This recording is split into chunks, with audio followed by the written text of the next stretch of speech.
엔비디아 얘기를 좀 더 해보면 지금 엔비디아 주가가 자 107불까지 하락했었죠. 107불 정도 수준이면요. 엔비디아 포워드 PE 기준으로는 26.55배인데 여러분 이 정도 수치를 저는 얼마 만에 본지 모르겠어요. 정말 간만에 이 세일 시즌이라고 저는 생각하는데 자, 먼저 시장 흐름을 한번 볼게요. 어제 자기 전에 11시에 제가 공유해 드렸었죠. 어젯밤 11시에 ISM 서비스 PMI 결과가 나와서 제가 간단하게 이제 공유를 해 드렸었는데 이때 ISM PMI 결과가 나왔을 때 시장이 상승했어요. 네, 그래서 분위기가 나쁘지 않았거든요. ISM PMI 결과도 괜찮았고요. 엊그저께 제조업 PMI가 안 좋게 나온 거에 비해선 나쁘지 않았고 지난달과 똑같은 패턴이었습니다. 지난달에도 제조업 PMI가 안 좋게 나오고 ISM PMI가 잘 나오면서 또 시장이 상승했잖아요. 마찬가지로 같은 패턴이었는데 시장의 흐름은 이번에는 반대였어요. 다시 또 하락하는 모습을 보여줬거든요. 그러니까 아무래도 오늘 발표되는 고용보고서, 한국 시간으로 9시 30분입니다. 이 고용보고서까지 확인하려는 것 같아요. 좀 불안한 심리가 있는 것 같습니다. 그리고 9월 계절적인 이슈도 있고 하니까 그래서 오늘 고용보고도 잘 체크해 봐야 될 것 같은데 그러니까 일단 지난달 실업률이 4.3%였어요. 그래서 오늘 발표되는 실업률은 4.2%를 예상하고 있습니다. 그래서 신규 고용이 16만 개 증가할 것으로 예상하고 있는데 조금 이거는 혼재되어 있어요. 뱅크 오브 아메리카는 20만 개, 시티그룹은 12만 개. 좀 편차가 큽니다.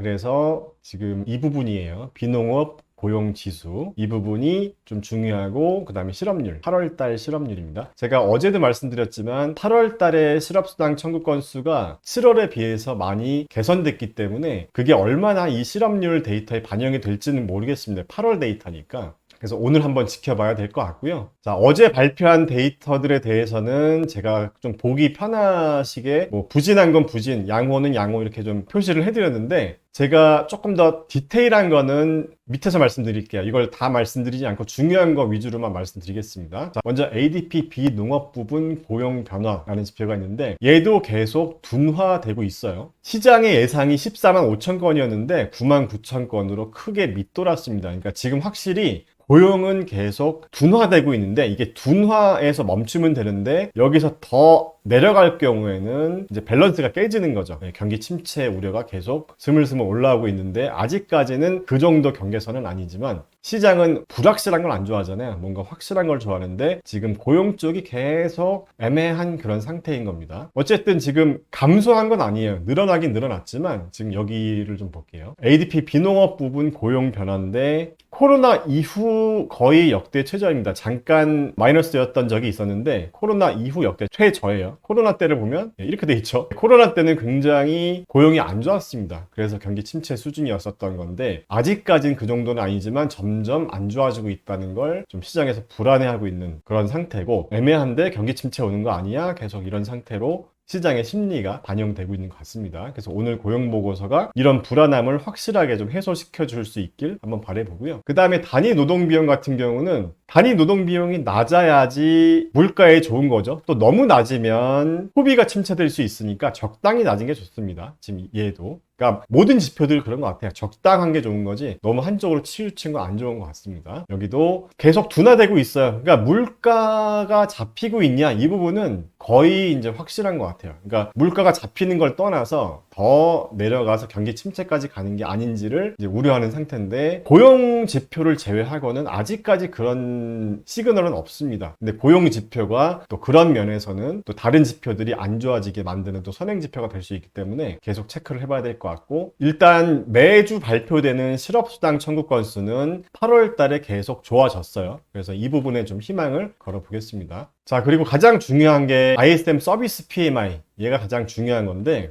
이렇게 생각하시면 돼요. 그냥 50 이상이냐 이하냐 이것만 보시면 되는데 50 이상이면 업황이 좋다, 확장하고 있다 이렇게 보시면 됩니다. 그래서 신규 주문이 52.4에서 53.0으로 증가했고 고용지수 역시 고용지수는 하락하긴 했지만 50 이상이기 때문에 문제될 수준은 아니라고 생각합니다. 그래서 ISM 서비스 PMI 같은 경우는 결과만 놓고 보면 나쁘진 않았지만 뭔가 시장은 좀 더 확실한 걸 계속 원하는 것 같아요. 지금 애매한 상황이니까. 그래서 제가 어제 시장의 심리를 좀 정리해 보면 일단 물가는 이제 확실히 잡혔다. 더 이상 걱정 안 해도 되겠구나. 이렇게 시장에서는 결론을 내린 것 같고 그런데 여기서 더 내려가면 침체인데 지금 고용 데이터가 계속 요새 좀 찜찜한 상황을 보여주고 있고, 그렇기 때문에 이제 오늘 저녁 9시 반 고용 보고서가 나오니까 일단 관망해보자, 이런 심리가 있었던 것 같습니다. 자, 그리고 또 중요한 게 하나 있었죠. 브로드컴 실적 발표가 있었는데